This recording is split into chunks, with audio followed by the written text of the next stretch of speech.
अनंत जन्मों की भटकन मिटने का समय है, ये बढ़ाने का नहीं। पर ये दुष्ट मन, ये दुष्ट इंद्रियां, ये परम सुख चाहती ही नहीं है। ये केवल इस मलमूत्र के भांड शरीर को मैं मानना और इसी के भोग को परम सुख मानना, लाख समझाने पर भी ये उसी की चाह करती हैं जिसमें कभी कहीं तृप्ति नहीं होती। चाहे जितना ज्ञान हो, चाहे जितना समझ हो, पर वो समझ और ज्ञान माया के प्रबल वेग में बह जाती है और उपासक पुनः मन और इंद्रियों की प्रेरणा में सुख की खोज में फंस जाता है। जबकि अच्छे से पता है, सुना गया है, समझा गया है कि सुख भोगों में नहीं, श्री भगवान में है। सुख संसार के संबंधों में नहीं, भगवत संबंध में है। क्योंकि ये संसार के संबंध माने हुए हैं और प्रभु का संबंध है। जब तक उस है को स्वीकार नहीं करोगे तो नहीं से तुम्हारी तृप्ति कभी नहीं हो सकती। ये नहीं, जो भी नाम रूप, जो भी भेद, जो भी भोगों के प्रति आकर्षण, ये नहीं।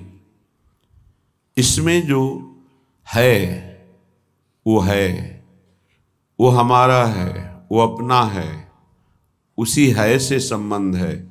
उसे राम कहो, कृष्ण कहो, शिव कहो, माँ कहो, पिता कहो, मित्र कहो, कुछ भी कहो, वही है। उसके अलावा जो माना हुआ वो नहीं। इस नहीं से जब तक नहीं नहीं हृदय नहीं कहेगा, तब तक परमात्म बोध नहीं होता। इसीलिए महापुरुष जन इस बात पर जोर देते हैं, दूरादपाश्य स्वजनान।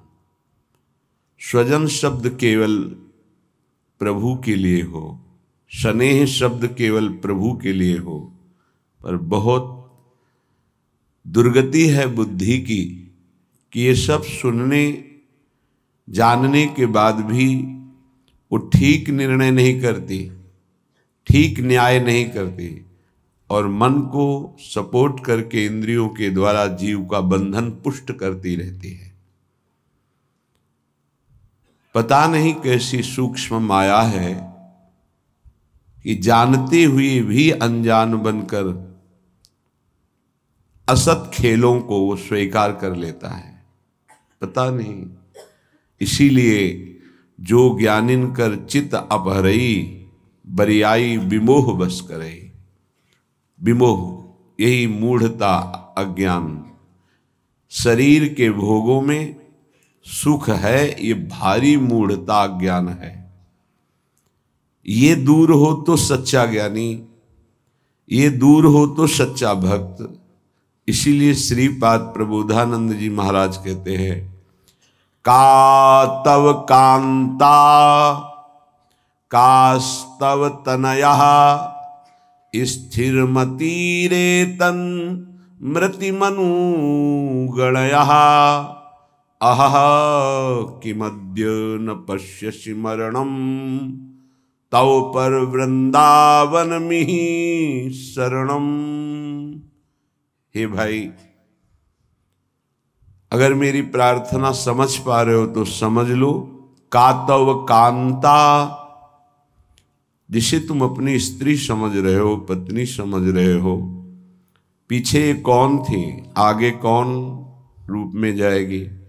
वर्तमान में वो जीव स्त्री शरीर प्रारब्ध के अनुसार प्राप्त करके तुम्हारे कर्म के भोग के लिए उपस्थित है। वो अब उसे तुमने अपनी पत्नी मानकर गाढ़ आसक्ति कर ली तो नवीन दुर्गति तैयार हो गई। कौन है वो तुम्हारी, जानते हो? नहीं परिचय, कुछ वर्षों का परिचय और इसे सत्य मान लिया। और जहां वो परिवर्तन नाशवान दृश्य जगत का एक दृश्य ये शरीर परिवर्तित हुआ, नाशवान शरीर का परिवर्तन प्रतिपल हो रहा है, तुम समझ नहीं पा रहे, पर समझा तब जाता है जब वो मृत्यु को प्राप्त होने का समय आता है, तब समझ तुम्हारी किसी काम की नहीं रहती। मन पछितई है अवसर बीते। सुत बनितादि जान स्वार्थ रत ना करो नेह सभी थे। स्नेह मत करो, स्नेह प्रभु से करो, प्रभु का भाव रख कर करो। कहने की कास्तव तनया, ये जो तुम्हारे पुत्र रूप में आया है ये कौन है जानते हो? तुम्हारे कर्म का भोग भोगाने के लिए वही भगवद अंश आया है, ये कुछ समय के लिए आया है। शुभ कर्म तो वो सुख प्रदान करेगा, अशुभ कर्म तो दुख प्रदान करेगा, लेकिन वो तुम्हारा नहीं है। आप उसका परिचय नहीं जानते जो पुत्र रूप में आया हुआ है। स्थिरमति रेतन मृति मनुगणया, तुम्हारी बुद्धि स्थिर नहीं है, इसीलिए तुम समझ नहीं पा रहे कि गणना नहीं कर पा रहे हो कि तुम्हारी एक एक श्वास व्यर्थ में नष्ट हो रही है। आखिरी श्वास अहा किमद्य ना पश्यसि मरणम, क्या तुम देख नहीं पा रहे हो कि तुम्हारी श्वासें कम हो रही हैं, तुम मृत्यु की तरफ जा रहे हो। तुम्हारा शरीर कभी भी अचानक छूट सकता है, ऐसा नहीं कि आप वृद्धावस्था में ही जाकर मरेंगे। तो पर वृंदावन मिहि शरणम, फिर भी तुम वृंदावन का आश्रय वास स्वीकार नहीं करते, सत्संग का अनुसरण नहीं करते, आचरण में नहीं उतारते, निरंतर नाम जप नहीं करते, तो किस भूल में तुम पड़े हो? तुम्हारे पास पत्नी है, पुत्र है, संपत्ति है, इस भूल में, ये तुम्हारी नहीं है। कुछ समय के लिए तुम्हारे प्रारब्धानुसार ये संयोग बना है, बस बिछुड़ जाएगा, इसे तुम रोक नहीं पाओगे। ना अपने शरीर का छूटना, ना अपने सगे संबंधियों के शरीर का छूटना, ये तुम्हारे बस की नहीं कि तुम रोक लो। तो क्या करें? सबको छोड़ दें? नहीं, सब में भगवत भाव करो, अपने धर्म का पालन करो, खूब नाम जप करो। जीवन सार्थक करने के लिए बहुत आवश्यक है। अगर आप इनके मोह में फंस करके भगवत विमुख जीवन व्यतीत कर रहे हैं तो निरर्थक जीवन है। नमस्तस्मै कस्मै चिदपि पुरुषायाद्भुत महा महिम्ने विभ्राजत कनक रुचि धामने स्वकृपया असंकोचेनैवा स्वपच मखिलेभ्यः स्वयमहो ददौ यः सद्भक्तिं विमलतर नानारसमयीं। अहो आश्चर्य है, स्वपच नीच आचरण करने वाले को भी जो गौरांगी प्रियाजू, जिनका निज महल वृंदावन धाम है, यदि आप वृंदावन का आश्रय ले लिए, वृंदावन का थोड़ा भी सानिध्य मिला, तो गौरांगी प्रियाजू की कृपा से नीच पुरुष के हृदय में भी महान प्रेम लक्षणा भक्ति प्रकाशित हो जाएगी। ये विश्वास कीजिए। लिखा है असंकोचे नैव, यद्यपि वो अनाधिकारी है इसलिए संकोच का विषय बनता है कि अनाधिकारी को प्रेम लक्षणा भक्ति, और बोले असंकोचे नैव, कभी इस बात का सोच ही नहीं होता हमारे प्रियाजू को कि बहुत नीच आचरण वाला है, बहुत करुणामयी है, उन्हीं की करुणा का भरोसा नहीं। हम सब इसी पंक्ति में खड़े हैं, नीच आचरण वाले। इसलिए कह रहा हूं कि मना स्थितियों को देखो, अपने मना स्थिति को, बचपन से लेकर अभी तक उस मन को ही देख रहे हैं। वासना की परत जमा है। एक बार सोहनी लगी, पोछा लगा तो लगा पवित्र हो गया, दोबारा फिर लगा तो फिर वैसे ही कूड़ा, हजारों बार लगने पर वो कूड़ा ही कूड़ा, पता ही कितने जन्मों का कूड़ा जमा है। आप लोग 4 दिन भजन करके चाहते हो कि हमारी कामना की पूर्ति हो जाए, मैं ऐसा, यहाँ संतों को पूरा जीवन हो जाता है, फिर भी अनुभव होता है मोशम कौन कुटिल खल कामी। सच्चाई की बात कह रहा हूं, फिर भी अनुभव होता है जिन मुंह को तन दियो ताको ना भजन कियो ऐसो नमक हरामी। मालिक का नमक खा रहे हैं, चिंतन विषयों का हो रहा है, दगाबाज, धोखेबाज, छलिया वो हम हैं, अपने हैं, प्रभु के अंश हैं। प्रभु ने कृपा करके मनुष्य शरीर दिया, सत्संग दिया, भगवत मार्ग दिया, फिर भी वही दगाबाजी, वही छल, वही कपट। क्या दगाबाजी? भगवत आश्रय छोड़कर किसी वस्तु, व्यक्ति, स्थान, पद, धन आदि का आश्रय ले लेना, ये दगाबाजी है, अपने प्रति दगाबाजी। जिनकी कृपा से हमारा स्वरूप पोषण, शरीर पोषण, भाव पोषण हो रहा है, हम उनकी तरफ देख ही नहीं पा रहे, अपराध पर अपराध करते जाते हैं, उनके देखते हुए उनकी खिलाफत करते हैं। ये नमक हरामीपना नहीं तो और क्या है। बड़े महापुरुषों के वचन हैं, श्री सूरदास जी महाराज, ऐसो नोन हरामी, नोन नमक हरामी। चांडाल पर्यंत संकोच का त्याग करके नीच आचरण करने वाले को भी प्रेम लक्षणा भक्ति प्रदान करने वाली कौन? ये वृंदावन भूमि जिनकी है, गौरांगी प्रियाजू। ददौ यह सदभक्तिम विमलतर नाना रसमयीम, अद्भुत रस प्रदान करने वाली, नाना प्रकार के भाव रस, कभी अमुक लीला, कभी अमुक लीला, कभी अमुक लीला, कभी अमुक भाव भंगियां, इसमें उपासक डूबा रहता है। सदभक्तिम रसमयीम विमलतर, किंचिन मात्र मल की गंध भी नहीं। मल कामना, कामना ही मल है, बार बार भोगों की कामना ये मल है, यही भगवत साक्षात्कार नहीं होने। भक्ति तो है लेकिन मल युक्त है, भक्ति तो है लेकिन व्यभिचारिणी है, अव्यभिचारिणी, विमलतर, रसमयी, ये प्रिया जो प्रदान करती है। महिमने विभ्राजत कनक रुचिधाम ने स्वकृपया, जो अपने स्वधाम में विराजमान वृंदावन में जिनकी कनक कांति है, 7 कुंभ तनु गोरी, वो प्रिया जो असंकोचे नैवा स्वपच मखिलेभ्या स्वयं हो, स्वयं करुणा करके अपनी तरफ से नीच अधम चांडाल तक को जो धाम का आश्रय ले लेता है, महान विमल रसमयी प्रेम लक्षणा भक्ति प्रदान करती है। ये बड़ी दुर्लभ बात है। यस्मिन् प्रविशेन मनोपि महताम का तत्र वार्ता पुनः, शास्त्राणाम ज्ञपितंच यद भागवता भंग्यैव भक्तोद्धवे, तद वृंदावन मुन्मदेन रसिक द्वंदेन केनाप्यहो, नित्य क्रीडतया गृहीत मिहि के विद्युर्न गौराश्रया।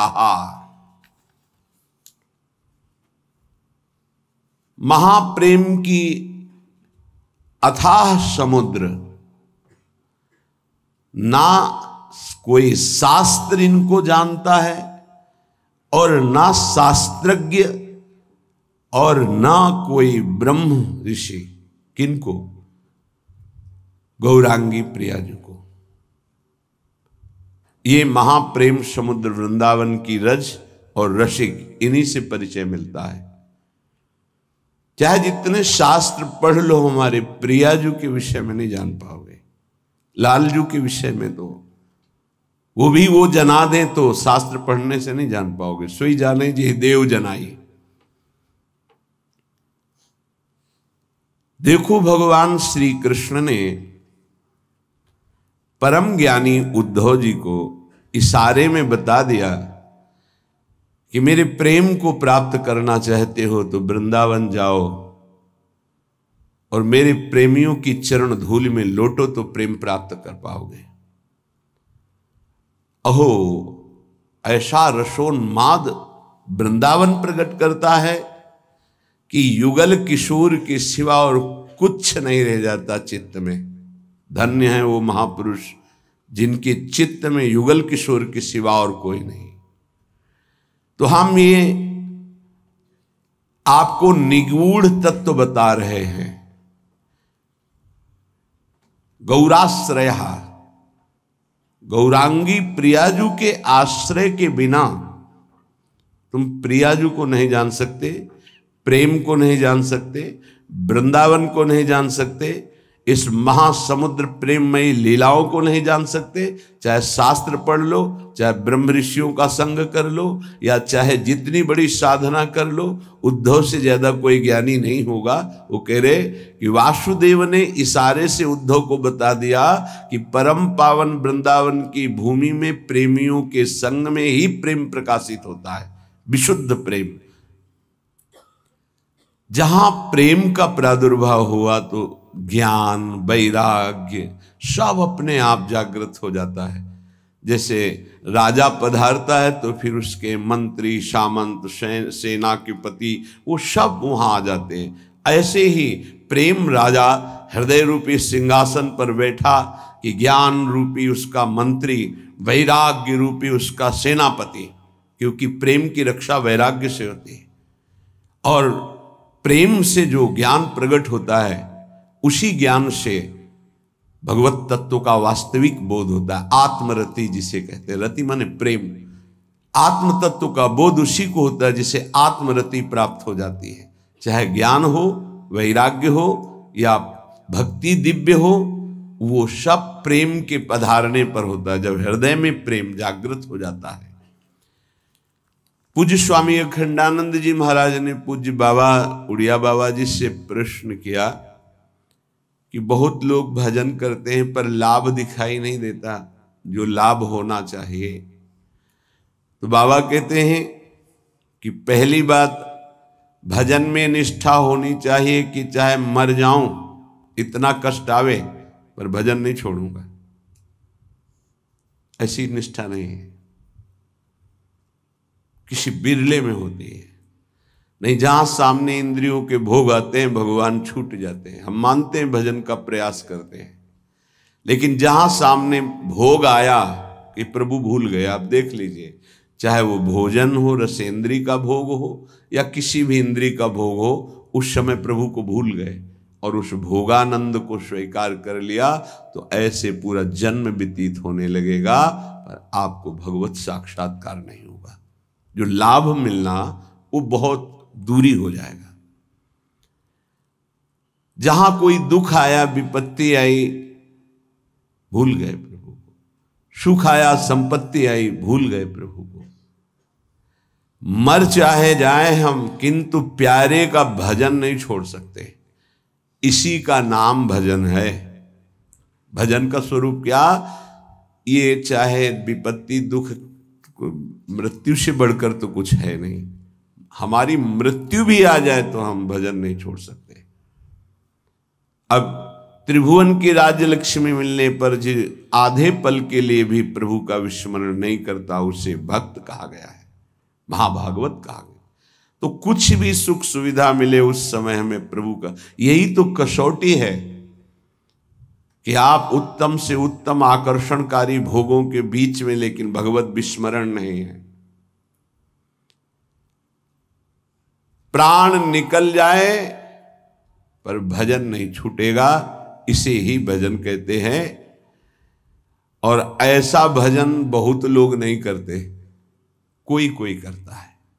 पूज्य बाबा के सब कर सकते हैं, सामर्थ्य सब में है ऐसा भजन करने की, पर वो लगन नहीं है, वो अगन नहीं जगी भगवत साक्षात्कार करने की। इसलिए जहां विपत्ति आई उसमें डूब गए, संपत्ति आई उसमें डूब गए, भोग आए उसमें डूब गए, प्रभु का विस्मरण हो गया।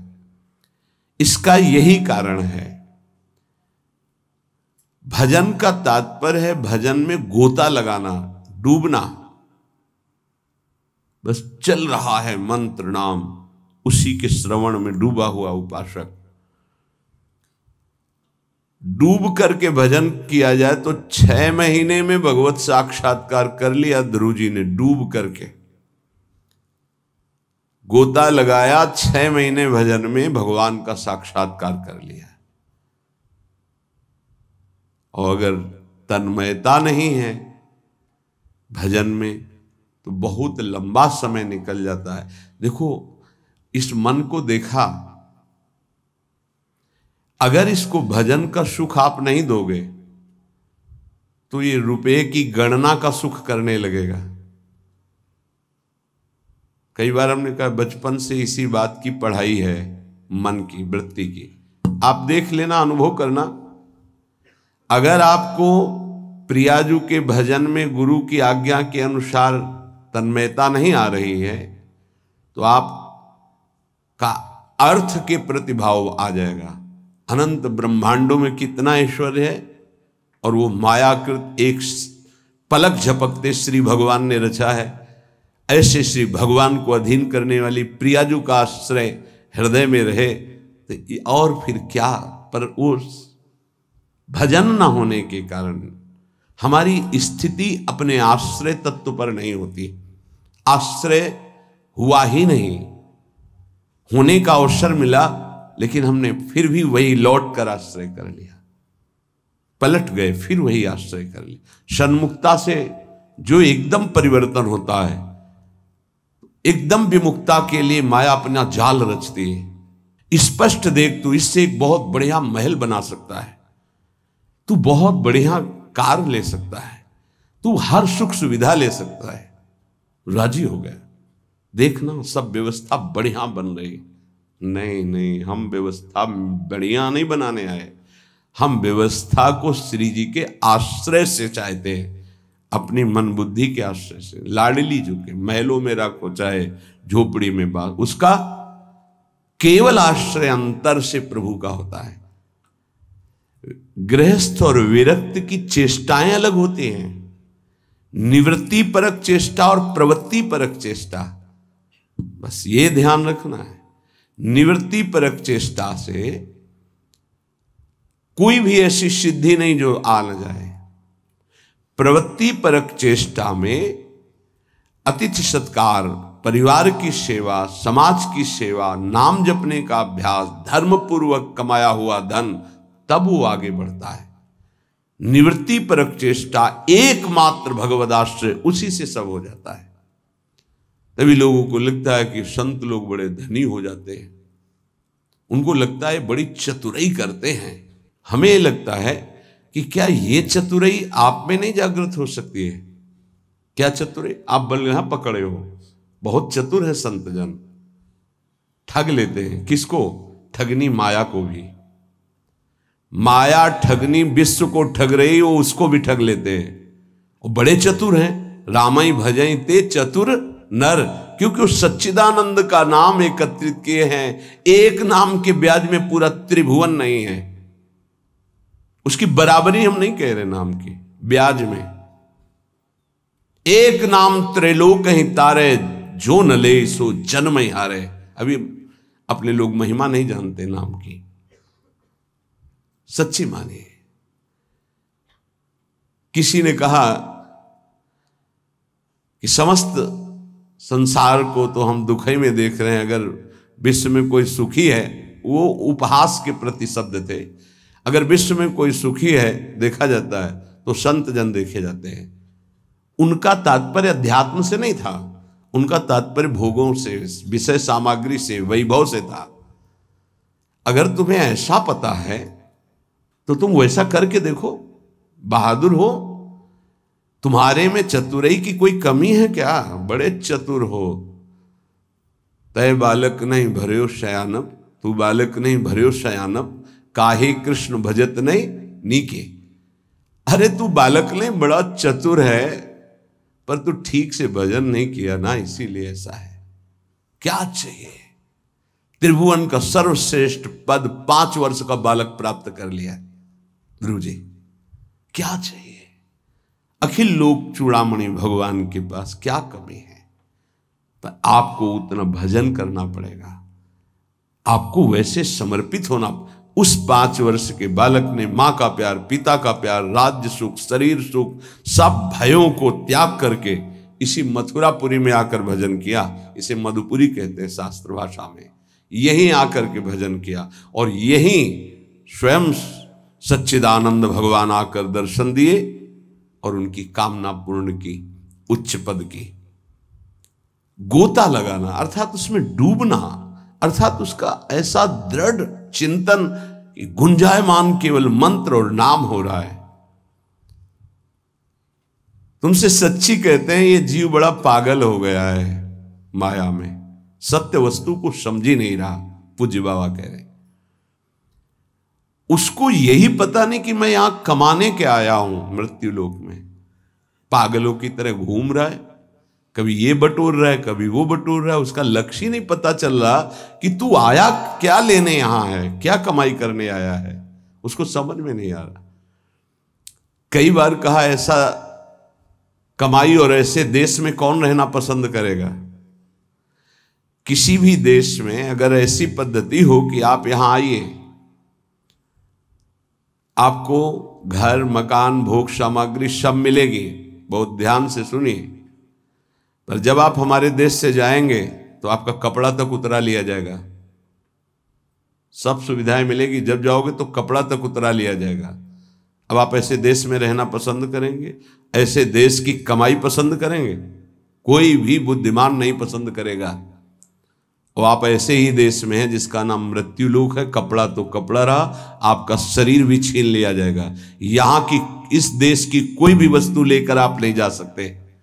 अब आप विचार कीजिए, आप कितने बड़े बुद्धिमान हैं और क्या कमा रहे हैं। खास बात है जब आप अपने देश को यहां से जाएंगे, अपना देश है भगवत देश, और आपके पास जाने का किराया भी नहीं रखा जाएगा और आपकी पोशाक उतार ली जाएगी, तो आपका यहां शरीर भी छीन लिया जाता है, शरीर संबंधी छीन लिए जाते हैं, बैंक बैलेंस छीन लिया जाता है, प्रॉपर्टी छीन ली जाती है। अब आपके पास रहा क्या?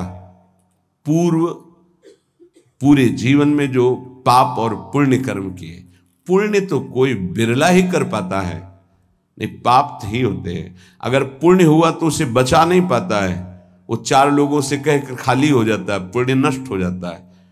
पुण्य, अगर हमने कुछ पुण्य किया और कह दिया अपनी वाणी से, 4 लोगों के बीच में अपनी प्रशंसा कर ली, तो तप, पुण्य, साधना ये सब क्षीण होने लगती है।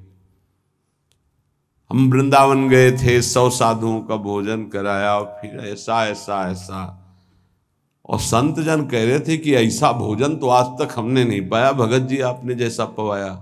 ओ, जो कुछ सुकृत बना था मानो करवाया होगा।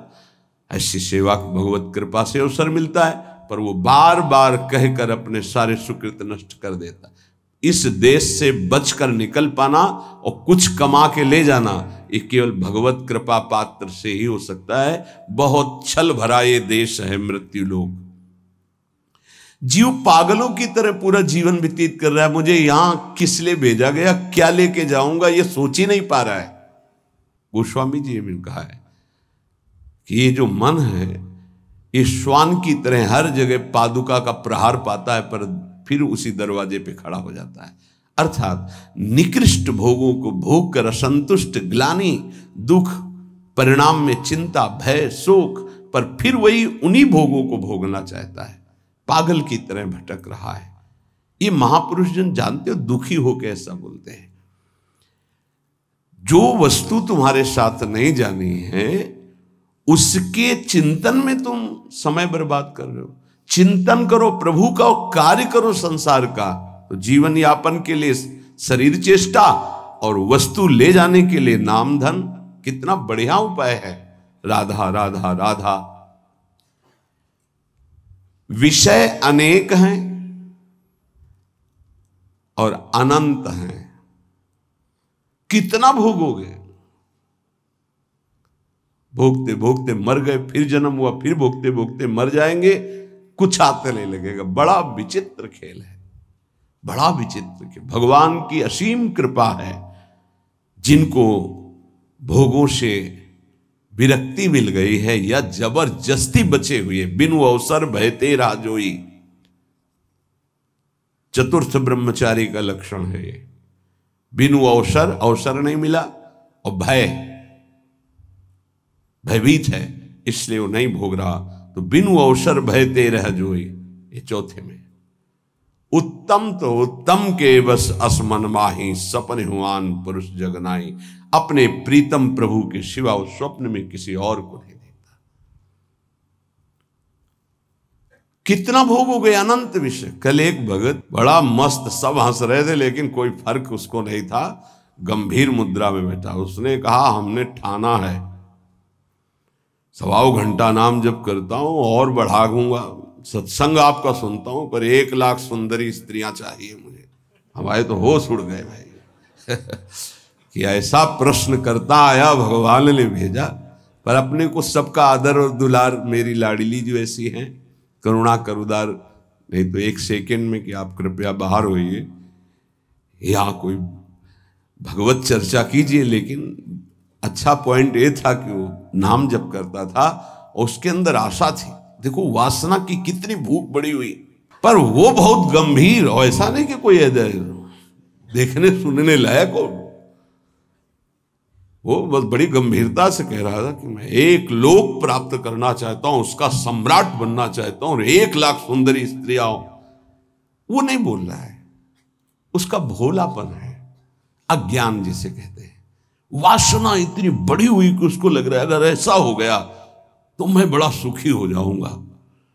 भागवत में चरित्र है चित्रकेतु राजा का, आप पढ़ करके देख लेना, श्री शुकाचार्य जी वर्णन कर रहे हैं। उनके 1 करोड़ रानियां थी। क्या परिणाम में क्या, जरा देखना, पढ़ना। निराश, हताश, उदास होकर ऋषियों के पैर पकड़कर तब वो अनंत भगवान की उपासना मिली और वो भगवान का साक्षात्कार किया, अनंत शेष भगवान संकर्षण का। और वो बहुत सावधानी का विषय होता है। ऋषियों की कृपा हुई, पद मिला, भगवान संकर्षण ने उन विमान पे बैठ के भगवान शंकर के पास गए। विमान पे, जहां सनकादि जो है अपने श्री चरणों से नंगे पैर चल कर जाते हैं और प्रणाम करके नीचे बैठ करके सत्संग करते हैं महादेव जी से, वो सब बैठे हुए भी थे और ये सीधे विमान से ही गए। विमान में बैठे बैठे, आकाशचारी विमान। भगवान से कहा कि एक साधारण पुरुष भी अगर अपनी स्त्री से वार्तालाप करता है तो एकांत में करता है, आप तो महायोगाधिराज योगिंद्रों मुनिंद्रों के गुरु भगवान शिव, तो अंबा जी वामांग में बैठी हैं, आप बैठे और ब्रह्म का उपदेश कर रहे हैं। उनका ये क्या हूं, सब ऋषि आश्चर्यचकित हो गए कि ये कैसा। तो अंबा जी ने कहा अच्छा तुम्हें वरदान मिल गया है, विमान मिल गया है, तो तुम जगत गुरु भगवान शिव को उपदेश करने आए हो, मतलब आसुरी प्रवृत्ति तुम्हारी बढ़ रही है, तो इसका शासन करने के लिए तुम्हें दंड विधान चाहिए। प्रभु तो करुणामय है, वो कुछ बोलेंगे नहीं, इसलिए हम तुम्हें शाप देते, जाओ असुर भाव को प्राप्त हो जाओ। वही वृत्तासुर के रूप में प्रकट हुए थे। तो अंतिम समय भगवान से जो प्रीति मांगी वो माता जी की ही कृपा थी। या देवी सर्वभूतेषु बुद्धि रूपेण संस्थिता, मानो माँ ने कृपा करके उनको उस अहम से रहित करके पावन भक्ति प्रदान करी। ये जो वासना है ये जीव के सर्वनाश के लिए अनंत जन्मों से पीछे पड़ी हुई है।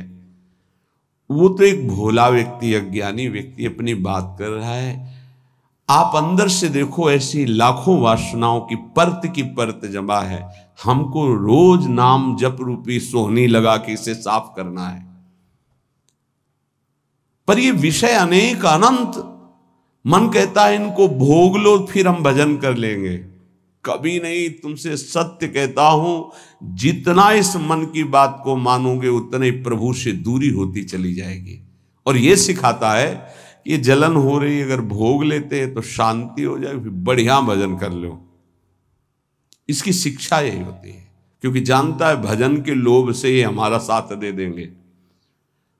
साधक जहां उसको उसकी इंद्री का भोग दिया मन को, बस फिर वो उसको ऐसा फंसा के पटकता है कि भजन कब कहां कैसे हो रहा था सब गायब हो जाता है, और वही भोग चिंतन, वही विषय चिंतन, वस्तु चिंतन, शरीर चिंतन। बहुत सावधान। इसलिए वास्तविक अनुराग प्राप्त करने के लिए भोगों का राग, शरीर संबंधियों का राग छोड़ना ही होता है। इस राग को मिटाने के लिए वाणी से गुणानुवाद करो, हृदय से चिंतन करो, नेत्र तुम्हारे जहां जाएं वहां प्रभु की उपस्थिति देखो।